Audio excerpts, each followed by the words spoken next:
مرحبا بكم أعزائي المشاهدين، أسعد الله مساكم بكل خير. حلقة جديدة وفيديو جديد يحول مشاكل الطاقة الشمسية.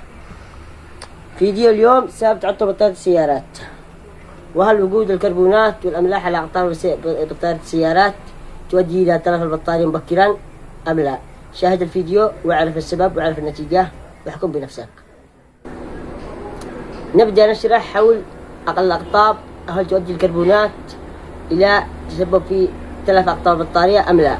مشاكل تكون الأملاح على أقطاب بطارية السيارات، وهي تسبب بعزل أقطاب البطارية. أيضا إهمالها قد يؤدي إلى تآكل أقطاب البطارية وتلف التوصيلات الكهربائية.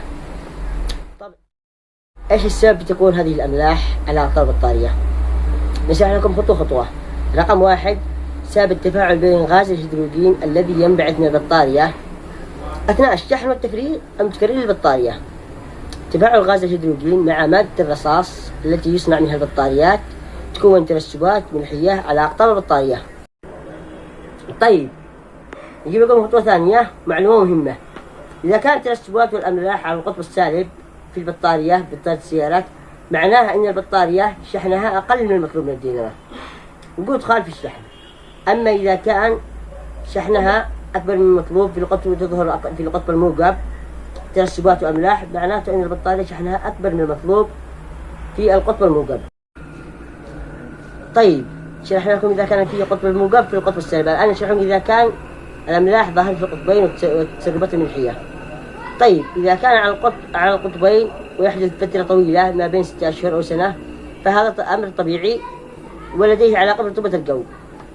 أما إذا حدث بصورة متكررة وفترة قصيرة، فهو دليل على أن التوصيلات الكهربائية قد تكون ضعيفة أو أنها غير مثبتة جيدا، وتسبب في مشاكل في عدم تشغيل بطارية السيارات.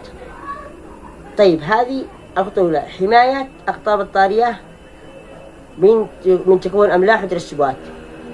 الطريقة الأسهل استخدام المشتقات النفطية مثل الشحم والفازلين ومسح بها الأقطاب، أو استخدام مادة الحماية وهو نوع بخاخ يستخدم لحماية الأقطاب. التأكد من سلامة الدائرة الكهربائية وتفاقدها ما بين فترة وأخرى. طيب، ضروري هذين الأدوات لاستخدام الأقطاب حق البطارية. طيب، كيف تحافظ على البطارية السيارات وجعلها تعمل فترة أطول؟ أولا، رقم 1، اختيار الجودة المناسبة للبطارية. اختيار الجودة للبطارية المناسبة وجودة شركة التصنيع. اختيار البطارية المناسبة للسيارات. ضروري تختار البطارية المناسبة للسيارات بحجم السيارات. تثبيت البطارية بالحزام التثبيت حق البطارية. شد أصابع البطارية عند التركيب، تثبيتها جيدا.